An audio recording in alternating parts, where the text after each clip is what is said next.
here to stop it. Yep. Later. That's it. All right. So if you're ready now, I'll do that. Mm-hmm. Yep. And we'll get to capture the audio. Absolutely. We may want to stick to that. For sure. Hey, y'all. Pastor Emil here with another episode of Sweet Jesus. Taste and see that the Lord is good. Ice cream is sweet, but Jesus is far sweeter. Independence, freedom is sweet, but I would say the freedom of Jesus is far sweeter. In fact, he kind of is the reason why we have all that stuff. But that's not time to talk about all that stuff yet. First, we have to say thank you to Drew Madden, who is here for a Sundays with Drew. And we actually have ice cream. We finally have the life-sustaining, wonderful dairy The product. most important piece of this whole thing has been missing for like 70 episodes or something. Right. But we are celebrating, too. It's Independence Day. So we should be celebrating the 4th of July, America, freedom, liberty, all those wonderful things. But we're also celebrating the fact that we have a new setup here that is allowing us to do video and to stream it live while we are also capturing the audio.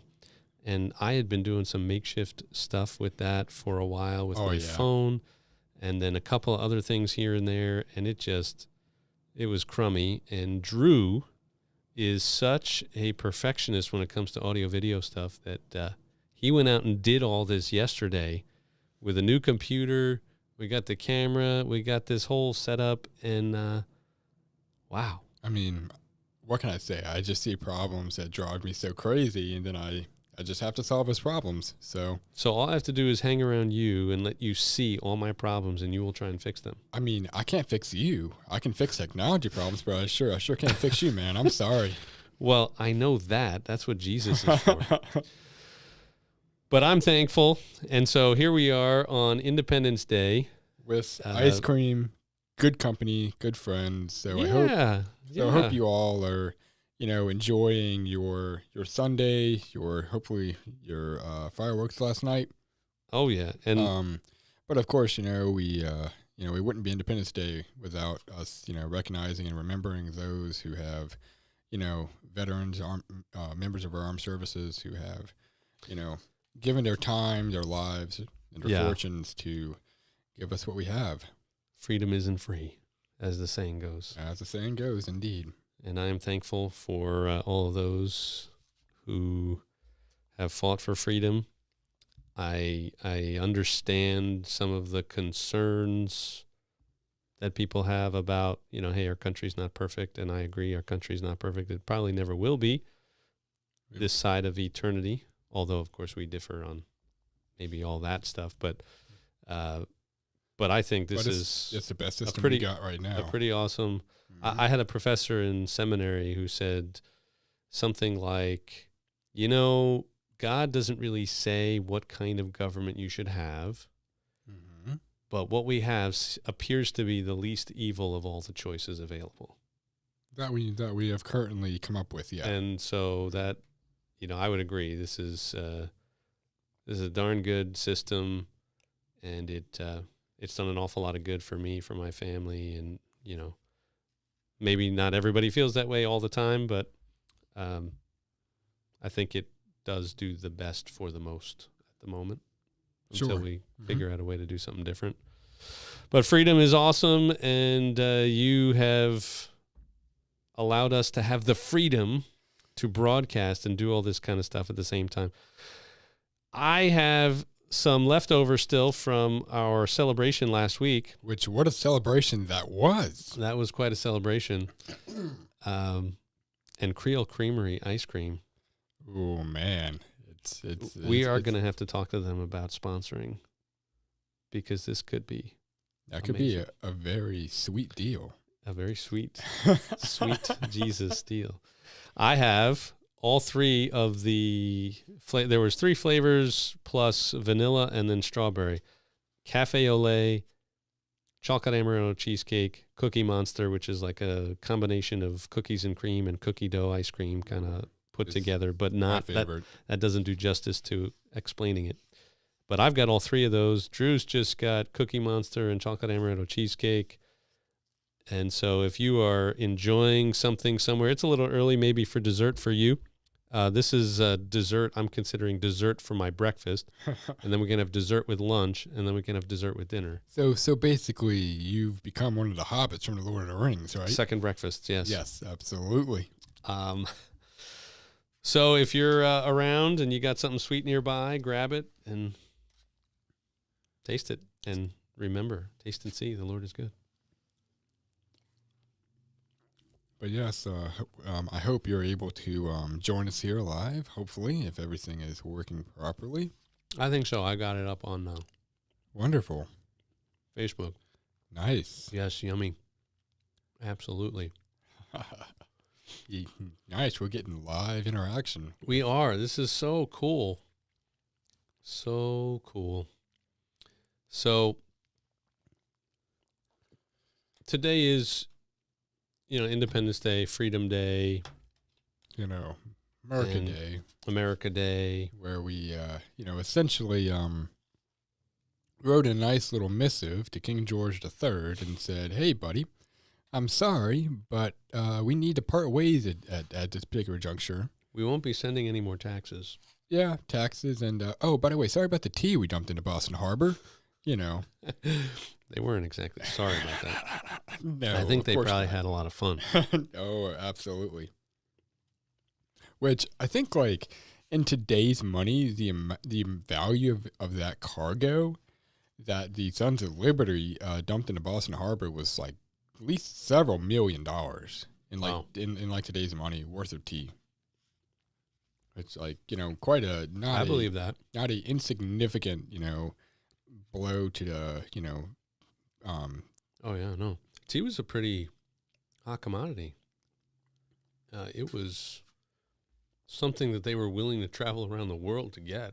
I mean, you realize like the British East India Company, which was their primary international company that collected spices, tea, all sorts of things from all sorts of countries around the world. Britain practically fought wars to be sure they had control of certain little islands in the Pacific, just so they would have access to these particular natural resources. Yeah. Like Sri Lanka with I forget what the specific tree that grows there that does it's like a particular kind of peppercorn or something like that. That the East India Company really want to get a hold of. So wars have been fought over. Actually, there was a war that was fought over bat poop. Guano. Yeah, guano, Yeah. which is a very rich fertilizer, and that was about the richest source of potassium fertilizer you could ever get. So yeah, So what happened, I think, is yeah, that's kind of why there were as many settlers here in the colonies as there were, well, and also because it was this financial, mhm. economic incentive. And then at some point, the folks that are here realize that they're pawns in someone else's economic incentive program, and they don't like it. They're tools in someone else's business, right?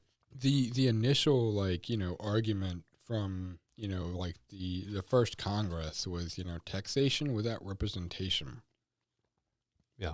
Like you remember, the Stamp Act, for example, where you had a tax, a physical stamp on every bit of published paper in the colonies, whether that was a newspaper, I gotta stop saying a postcard, any sort of published paper had to be taxed, and people were very, very upset about that.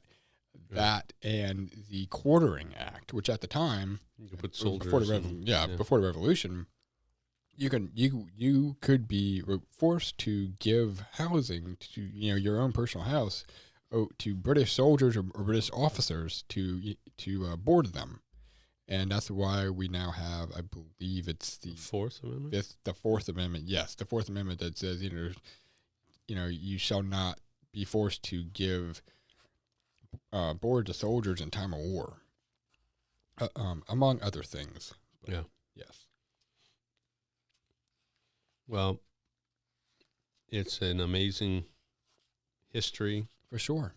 amazing country, and freedom, liberty, not without its issues at various points. Mm-hmm. But for me, the thing that, like, at its core, it's ideas. America's ideas and ideals are We really. are literally the only country in the world that's founded on purely a set of ideals. Mm-hmm. And I think those ideals are actually what help us self-correct. So when we don't, so the way I think we were actually constructed, a lot of people don't realize this, but the way our government was set up was specifically to protect the minority opinion, the minority voice. And that's why hardly anything ever gets done in Congress, because the tyranny of the majority, the fear of mob rule, was actually far more of a concern because they understood the hearts and minds and the ability for people to be swayed, public opinion, large groups of people to be caught up in emotion and in moments and in personalities. And so it became... Which is why we have a representative government. Mm-hmm. That's why we, ostensibly elect, people to go to the national government and hopefully put our views into practice on legislation. Yeah. And then, of course, that takes forever and it's very slow and isn't always most efficient. But, it's what we got. And it's the best system that we know of at the moment. Yeah. But I have a bone to pick. You do. With certain people. We don't get too terribly political on this podcast very often. Why I hate church people. This is churches behaving badly, Christians behaving badly. I don't think you're going to get the kind of response you think out of me. Oh, probably not. But I'm going to try and fight it. Go ahead. So I tend to follow a number of Twitter profiles. And one of them pointed, and one of my favorite people on the internet is a guy named Angry Staffer on Twitter, and he is a former Capitol Hill staffer, former White House staffer. Angry Staffer? Angry Staffer, yeah. That's just their Twitter handle? Yeah. It's an anonymous account, which a lot of these people who, say certain things or have certain opinions on the internet may, have threats against their life. And, on whatever side you're on. Yeah. So he quote tweeted this gentleman from Ohio. Where is it? I'm looking.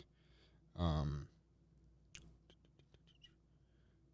I'm waiting to see. Yes. Okay. So he tweeted from this congressional candidate who's running for office in Ohio by the name of Josh Mandel. Josh Mandel said the Bible and the Constitution are not supposed to be separate.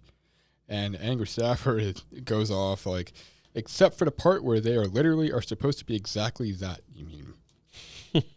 I mean, what does Jesus say when somebody asks him about, the offerings to the church and the taxes to be given to Caesar? What does he say, right? Give unto Caesar what is due to Caesar, and give unto God what is due to God. Yeah.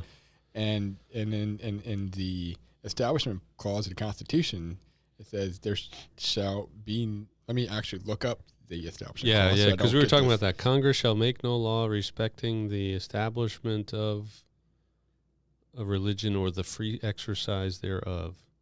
Yeah, it's I'm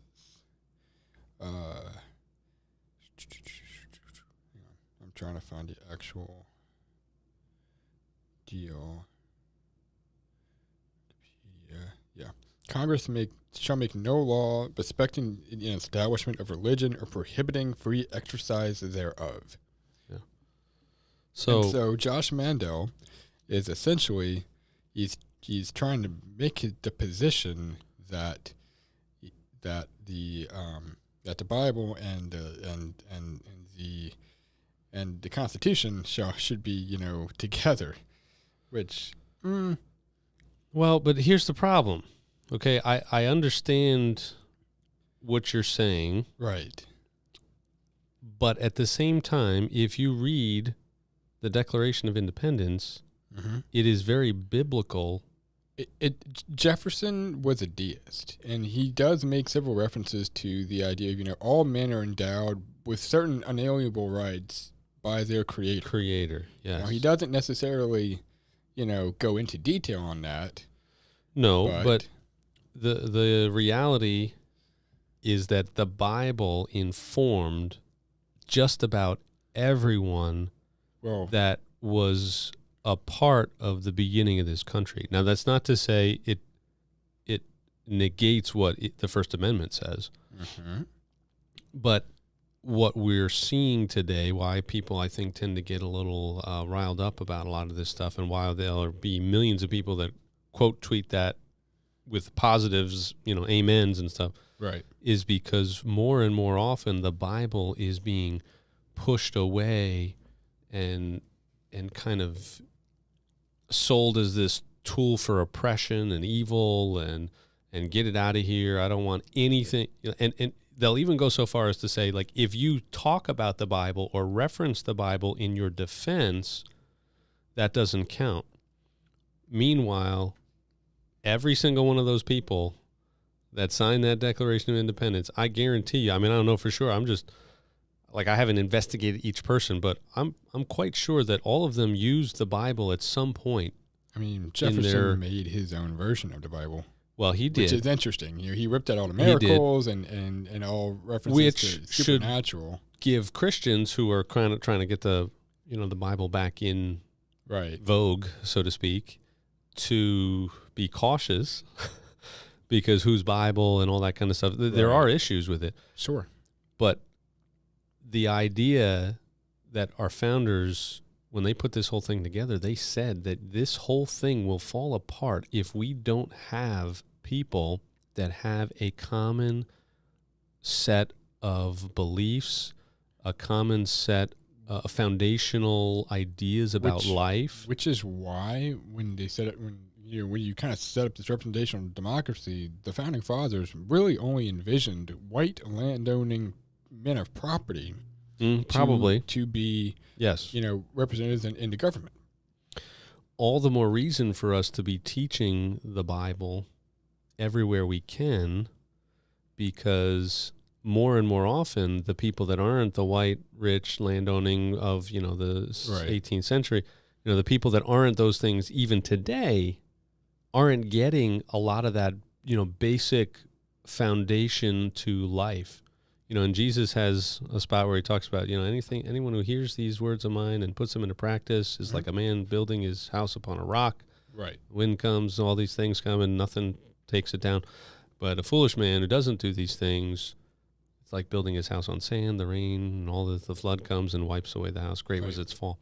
So, there is a sense in which we're actually depriving people opportunity by keeping the Bible. Even if you don't have to tell them that you have to believe in Jesus. You can't compel them, but let's at least put it out there. And actually, you know what? Let's teach all the religions in a fair way instead of not teaching anything about the religions.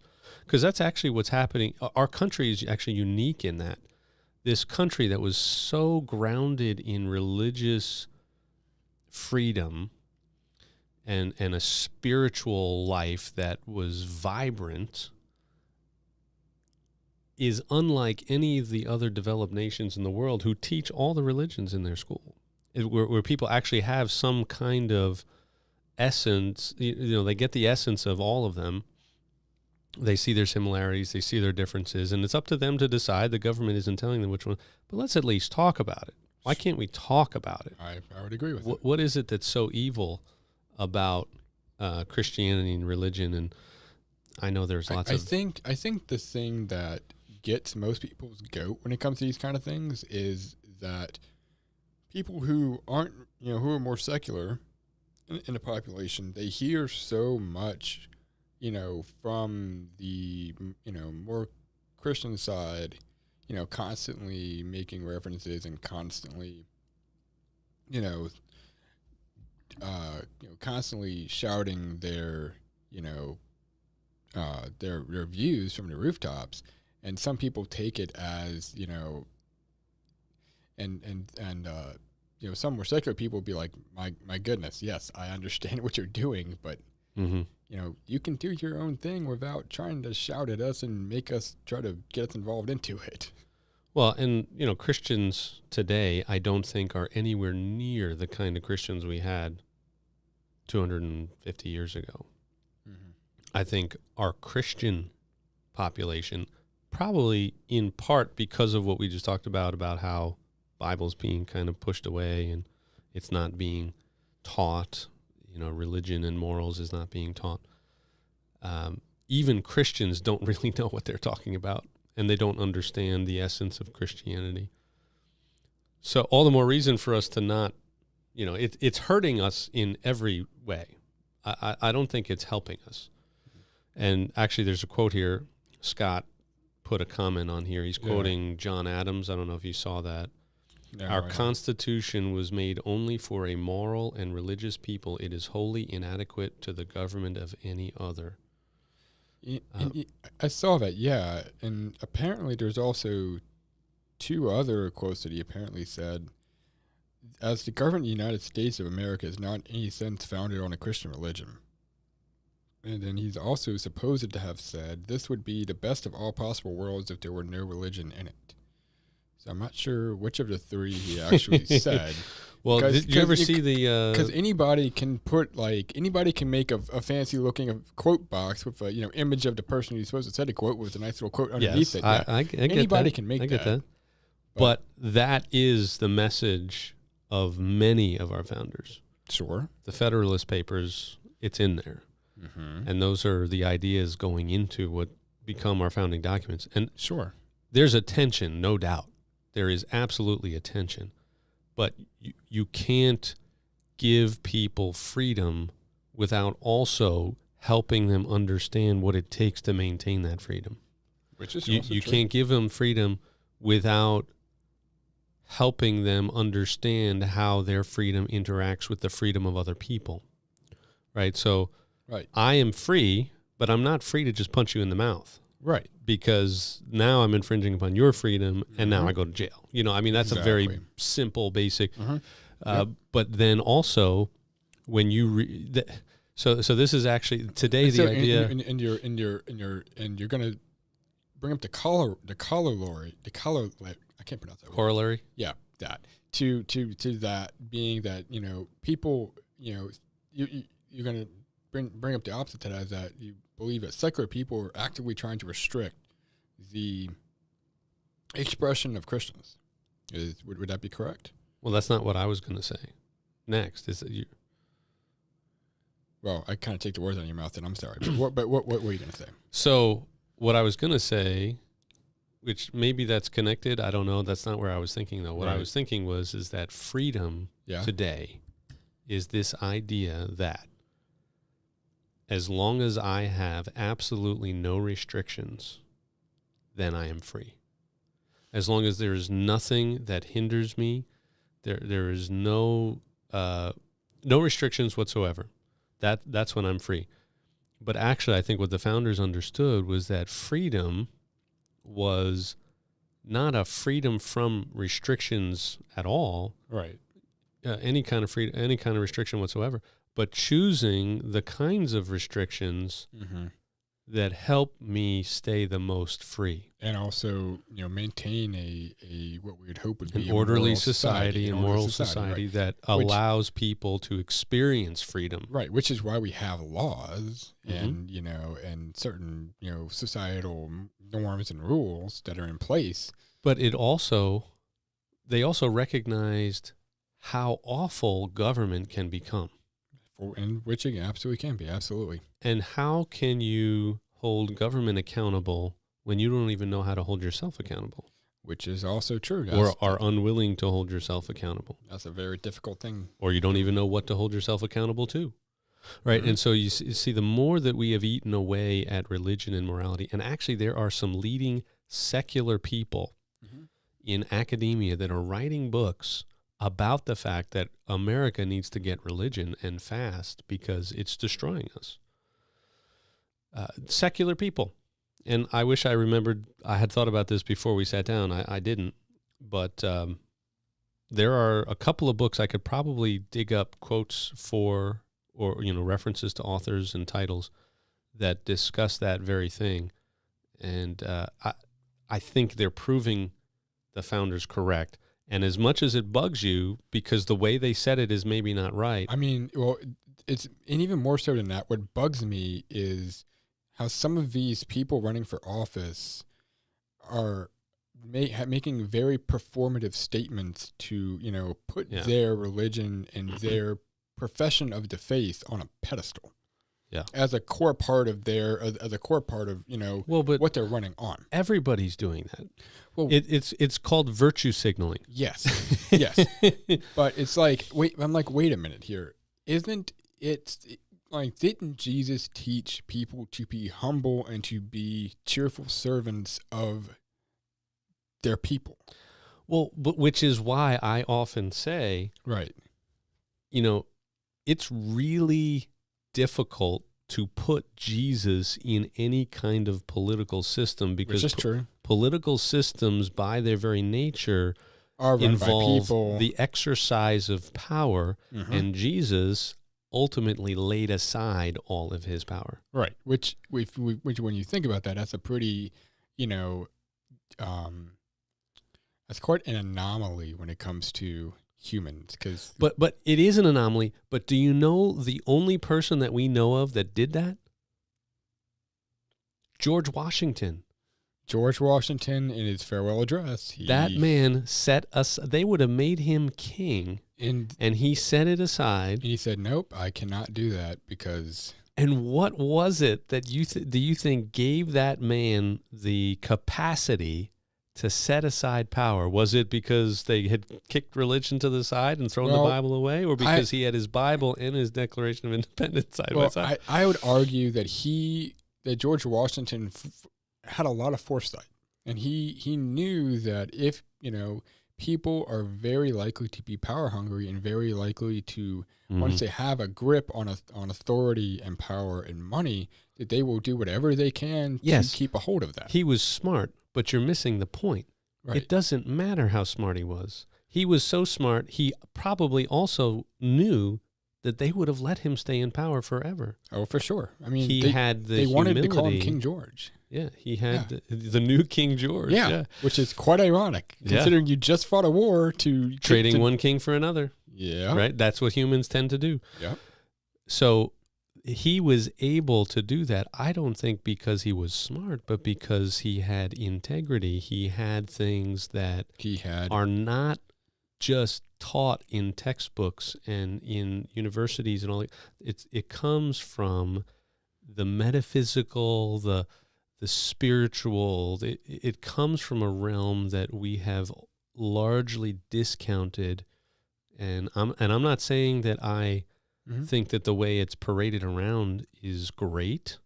I'm not saying that I don't agree with you, that I have concerns the way Christians and Christianity is kind of used in politics. No, I get virtue signaling. I looked it up because I know I've said this a lot, and people look at me like, what are you talking about? Right. So virtue signaling is the action or practice of publicly expressing opinions or sentiments intended to demonstrate one's good character or the moral correctness of one's position on a particular issue, or I would add, to get people to like you, to gain influence. So people that are trying to gain influence among Christians, or with whatever particular section of the public, yes, they send tweets like what you just talked about, right? Yep. And I'm not saying that he doesn't believe that.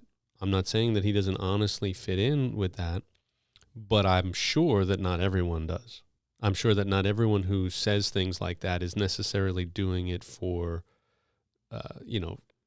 the sake of doing it. They're doing it to gain influence. Mm-hmm. Yep. But just like on the other side, they're virtue signaling all the time in all these for other sure. ways. They're saying, hey, I'm with you. I believe in all these things that the left talks about. For sure. Meanwhile, what do they really believe in? Themselves. They want to get as much money and power for themselves as they can, which again, the more we read the Bible. Everybody wants money and power. You know, it's not just the left. No, I know. I mean, like that's what I'm trying to say. Right. I mean, we literally had a tape come out from Greenpeace, like a week ago, from where they taped a bunch of Exxon, taped a bunch of Exxon heads, and they basically went, yeah, we've got like 5 or 6 senators in our pocket, and we're literally paying them, and we call them every week to make sure they're still on our side. Yeah. Here we go. It's like, oh, should we still keep sending you those checks? A look behind the curtain. Yeah. Yeah. I'm just saying. Oh, I know. What you said to me was, hey, liberals are. Hey, I'm not defending liberals. I'm agreeing with you. I'm not defending them at all. That conservatives have that same problem, right? Which is why, as a Christian, I have become very adverse, more. Yeah. I don't know, a lot more. I sense the warm fuzzies when people say certain things like, "Oh yeah, man, it would be nice," and it would. Oh yeah, and I go, oh wait a sec. But that doesn't mean what that are you this actually is right. trying to say, right? Yeah, they're making me feel good. Why are they making me feel good? What do they want out of me? You have to be very critical of, who's saying what, why are they saying it, what do they actually mean, and who, in what favor are they trying to curry with whom? And if we read the Bible.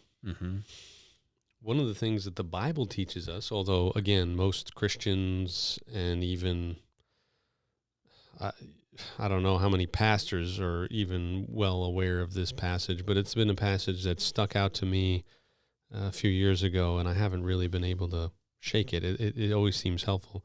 This is after Jesus has this wedding where he turns water into wine, his first miracle in the Gospel of John. And then he cleanses the temple. He drives out all the money changers and all this crazy stuff. And can we just pause for a second and just say, like, how can you imagine being at that wedding party?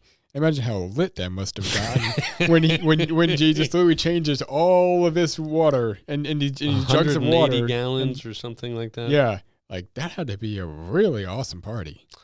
Yeah, and I think that's actually the point. Christians have this reputation for being these stodgy, boring, stuck-up, unfun people. But actually, Jesus brings joy. There's a rabbinical proverb that says, where there is no wine, there is no joy.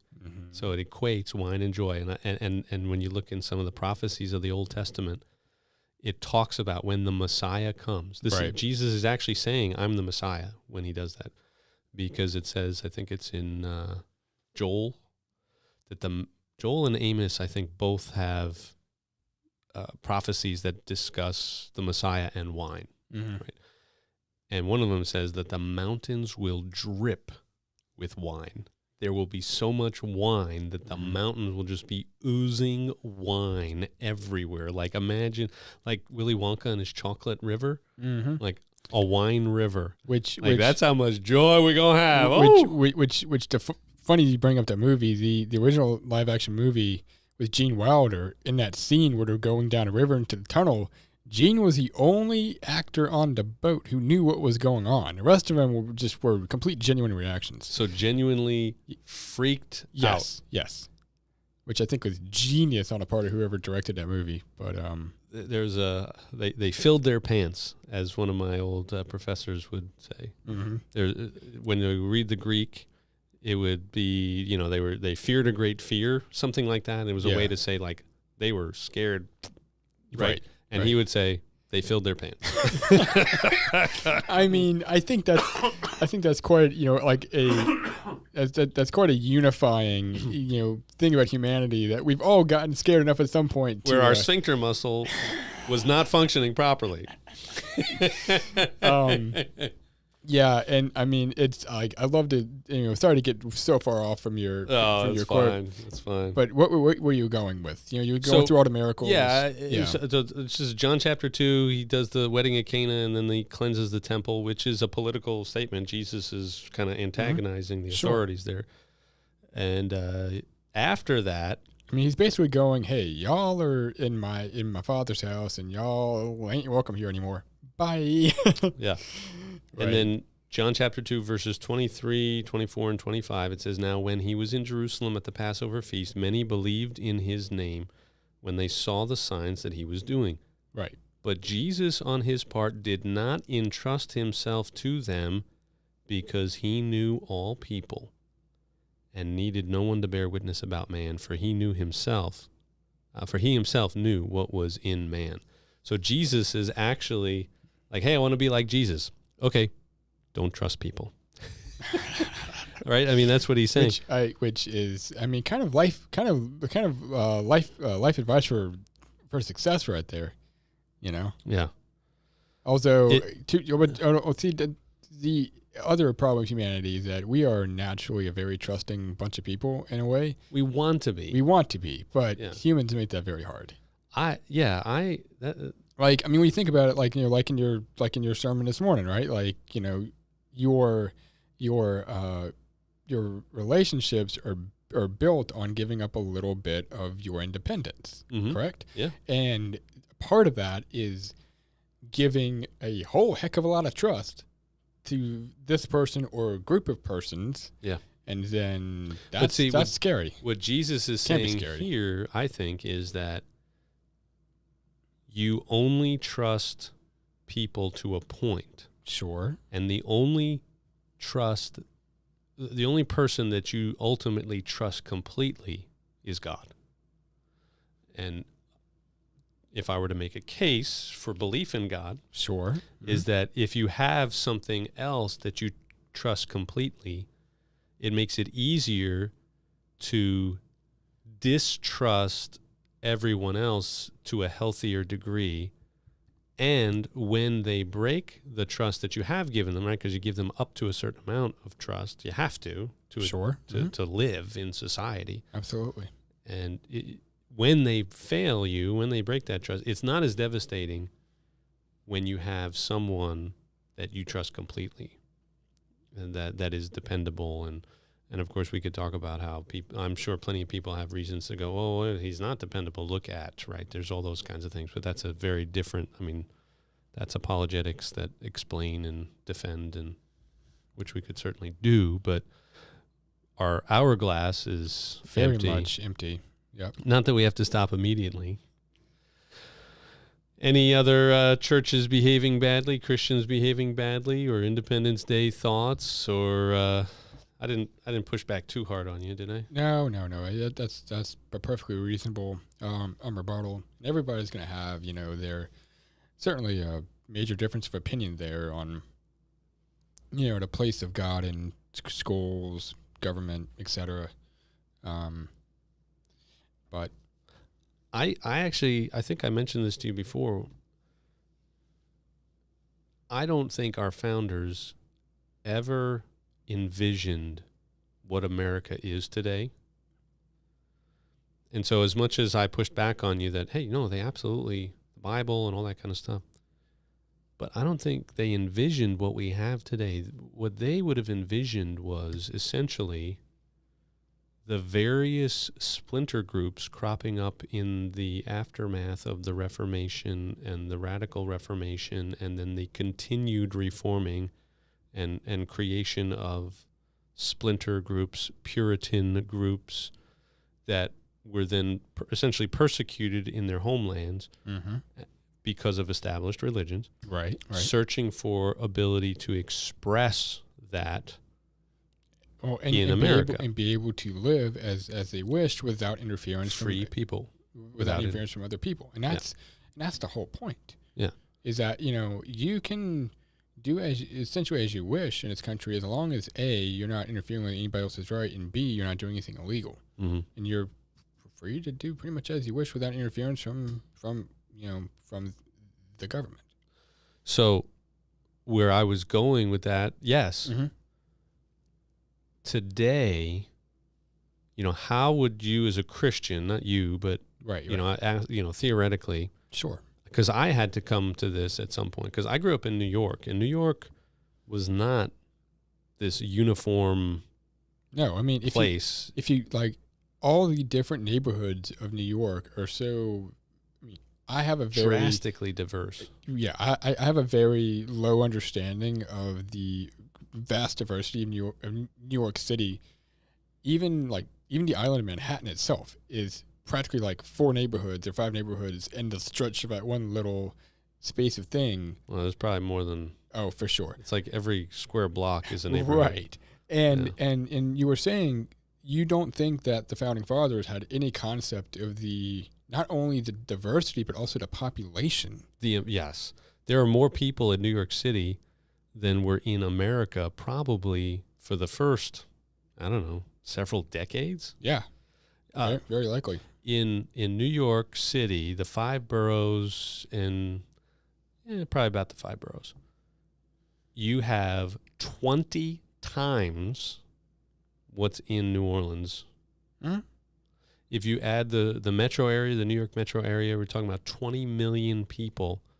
We're talking 20 times, so 45 times the number of people in New Orleans. And that's the big city around here. Sure. Mm-hmm. When we were in Hagerstown, Maryland, we were near Baltimore. Mm-hmm. And Baltimore had like 250,000 people in the city. I was like, that's a city? It's like my high school. And so they didn't have any concept for that. But they also didn't have the concept for, were there Muslims and were there Jews and were there some other different people there? Yes. I think Thomas Jefferson, there's some interesting stories about him interacting with, I think, maybe it was Thomas Jefferson, maybe not. There were some Jewish folks that he knew early on and had some good relationships with. They didn't have a concept that there would be an extensive population of Muslims in a variety of neighborhoods in our country, right? Where if they were running the local public school and you were in that neighborhood, whether you liked it or not, you'd be doing the Muslim call to prayer, right? And if you were in certain other neighborhoods in this country, Jewish neighborhoods, you'd be doing Jewish prayers. Now, Jews and Christians, it tends to be a little less conflict there. They tend to kind of be okay with each other's prayers. But what if you're a Buddhist or something else, and there's a bunch of Buddhists in the neighborhood and they want to do their transcendental meditation each morning and they're going to teach you to do the Om, right? And you send your kid to that public school. Do you want them to be teaching your kid how to do that? No. And that's why I think even as Christians in America, we should support this idea that, let's not we got to be more careful about the fine line. Mm-hmm. New York's an interesting place, and the rest of the country is starting to look more and more like it. I love the quote from George Carlin where, because he Are there any bad words in it? No. Okay. I mean, yeah, of course everyone knows George Carlin. He's famous for the 5 dirty words you can't see on television, which he famously got a big giant fine from the FTC for years ago. But he said something to the effect of in New York City, because he said, I live in LA now, and LA is soft. Los Angeles is so soft. But he said in New York, it's a very hard city. Oh yeah. You have to keep up, or we will trample you. Right. It's the old saying too, is if you can make it in New York, you can make it anywhere else.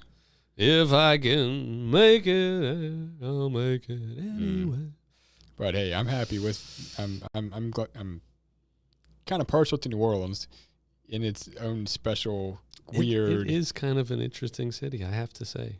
It's a very diverse city, and it's a very interesting and weird city for all the bad that it does also contain, like every other city in the country, in the world.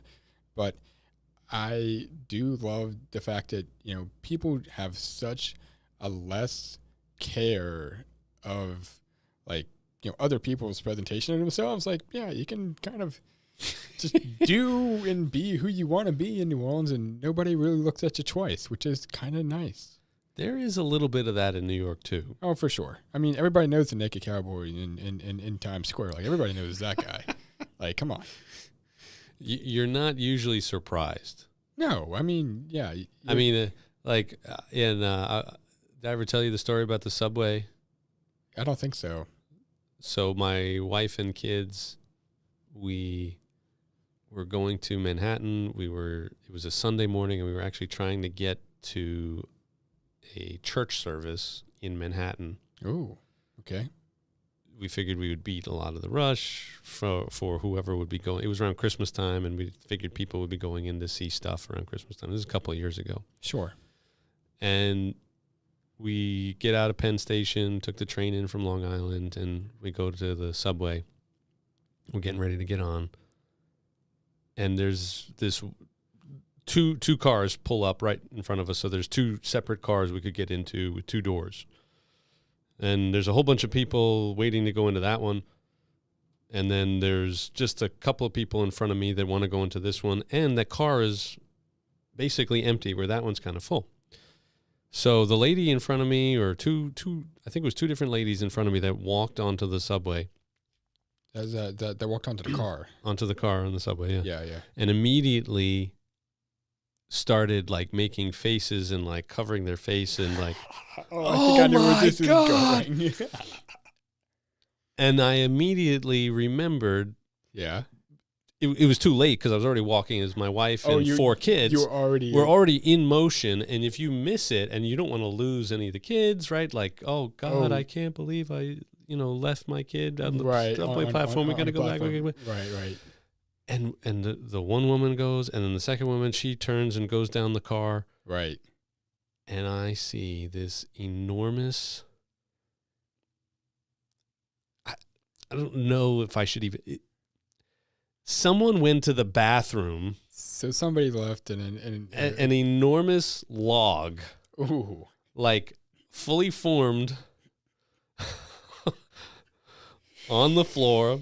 And there was like a trail down the edge of the seat from, like, they obviously had squatted up on the seat. You don't even have the decency to wipe? So if you ever see an empty subway car on an otherwise full subway, be very, very... Don't get into that one. Like, be very Because it's either because something like that happened, yes, or it's because the air conditioning's not working, or there's something wrong. Like, there's a reason why no one's on that car. Right. People aren't generally that stupid.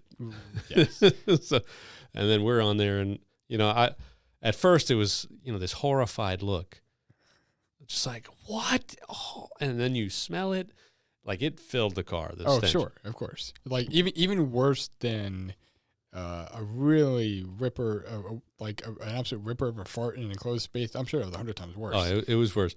And then as soon as, after the initial shock and horror, I was like, oh, God, I love being back in New York. It's like, just because you will see everything, anything that you could ever possibly see, you will see in New York, and you'll see the people do it. I will say, though, yes, New Orleans does present some new boundaries. It crosses some new boundaries. I mean, New Orleans is about the only place in the world where you can see a guy with the brown paper bag in his hand, day drinking at a bus stop at 10 o'clock in the morning.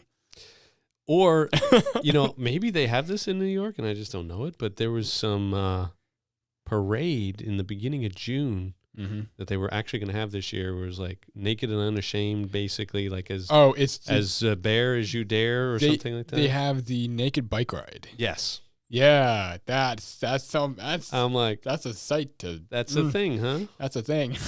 We didn't go, but right. Yeah, because New Orleans has a very vibrant and a very kind of big, queer population, and people who, LGBTQ. Yeah.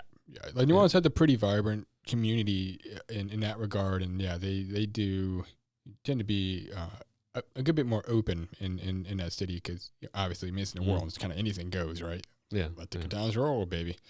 New York is not that, Well, New York is also, I mean, dude, you show up in Hell's Kitchen on a bicycle naked, you're probably going to go get your butt beat. So I think that kind of counts a little bit into it. Maybe. Yeah. Maybe. I mean, you certainly don't show up under, some Italian grandmother's balcony in neighborhood. She'll snitch on you to everybody else, and then you're gonna have some trouble later that night. Bourbon Street around Mardi Gras is. Yeah. Thank you, Scott. Yep. Thank you, Scott. I have yet to experience that, but my guess is I have an idea. It's a mess. Also, hey, my eternal I don't live in New Orleans, but my eternal gratitude to sanitation workers of New Orleans, especially in Mardi Gras season. Good grief, I'm sure they got to deal with some nasty stuff. You never think of how important they are until you got to deal with an absolute mess. You ever see Monk TV show? Yes, Have I mentioned Monk before? My mom used to watch all of Monk. Oh yeah. So there's an episode. He's this obsessive compulsive detective guy. Yeah, he's kicked off the force because he's way too. His mental illness is really bothering him, so that he can't even function properly as a police officer. But he becomes this consultant, and he's always about making things clean, and he doesn't like germs, and so Right. There's a thing with garbage. He sorts his garbage a very specific way. Well, there's one episode where the garbage truck drivers or sanitation workers union is on strike, and the city is becoming a mess, and it's like, it's just hilarious. You got to see how and then he's on the corner afterward thanking them. Thank you for your service. You make our lives so wonderful. It's like the way that we would normally celebrate, like on Independence Day, on Freedom Day, right? The way we would celebrate our veterans, and we would celebrate our active duty and retired military, and those who, obviously Memorial Day is more about those who have made the ultimate sacrifice. But he had that kind of fervor for sanitation work. Thank your trash collectors, people, because without them, humanity would certainly go to hell in a handbasket extremely quickly. In New York, there are a lot of people that, and I think the sanitation workers in New York are probably the best paid in the world. Very likely. On Long Island, at least. Mm-hmm. And there are a lot of people I know that around Christmas time and other holidays, and even if you just ask them to do something special, even if it's accepted, even if it's normal, they tip them. And they tip them big. Like more than 20. I mean, I've $50 per guy. Sometimes you got the same 2 or 3 that kind of rotate through. Right. Hey, this is for you. This is for you. This is for you. It's no joke. No joke. Interesting. They take care of their sanitation. You got to, because New York City is a dirty city. It's not the cleanest. Shoot, back it wasn't so long ago that when you had the first cholera outbreak, because was it in the city of Philadelphia? I believe it was. Like it had a massive cholera outbreak that was tied into the water system at this one particular water pump. That one of the first founders of modern public sanitation. I forget what the guy's name was. He was a medical doctor, and he had figured out that the women that were getting cholera and passing it around were all getting their water at this one specific pump in this one specific water well in the city. And he started investigating all of that, and come to find out, it was getting infiltrated by sewage. Yum. There you go. So yeah, public sanitation is not an easy thing to keep up with. But I don't know how we got onto this topic all the way from. I don't know either. It must be time to go. Must be. But hey, thank you for the ice cream, Pastor Emil, and it's always. Hopefully, this will be the first of many. Thank you for this setup. This is. No joke. Yeah, I hope y'all are enjoying it on the live stream. We aren't always this random, but we are. Don't lie. We are. It is what it is. Somebody out there's got to enjoy it. I would hope so. I'm sure they will. But hey, good to be with you. Good to be with you, Drew Madden. Thank you for your time. And thank you for your service and your contribution to this wonderful set of technology and these means of communicating things with the entire world, distributing. See, you're all upset about the Bible and the Constitution, and here we are getting the Bible. I mean, somebody And call Jesus, me somebody call me a being a bit antithetical to the things on which I You may could be stand. considered insane. Oh, absolutely. as much money as I've probably spent here, but hey, I saw a need, and my skills are what they are, and I figured I could best fix that. So feedback for you. Yes. Sounds crisp, clean, and excellent. Wonderful. Thank you. That's from Open Arms Church. Beautiful. Must be Robin or Sean or Laurie or Lisa or Lisa. who else is on there. I'm not. I So know that much. It's either Lisa or Laurie, because Laurie is likely the one to be listening to this the most observantly. And you're kind. Who's kind? Whatever. Hey, Whatever. great to be with you. God bless you. We're hoping for many, many more like this, maybe slightly more focused, Oh, for maybe sure. not. Tell us what you want us to talk about, and we'll catch up with you later. Have a wonderful Independence Day. And y'all Celebrating as freedom, celebrating our country. And if you want to celebrate freedom, just remember that make sure everyone around you is experiencing freedom the way you are, and you will likely remain free as well. It takes work. There's a guy named Niemöller in Nazi Germany who had the quote, like, first they came for the trade unionists and I wasn't a trade unionist. And I said nothing. And then they came for this person. I said nothing. But then they came for me and there's no one else left to speak for me. Mm-hmm. Of course, Martin Luther King, injustice anywhere is injustice everywhere. So Absolutely. keep that in mind today and every day. God bless you. We'll catch up with you soon.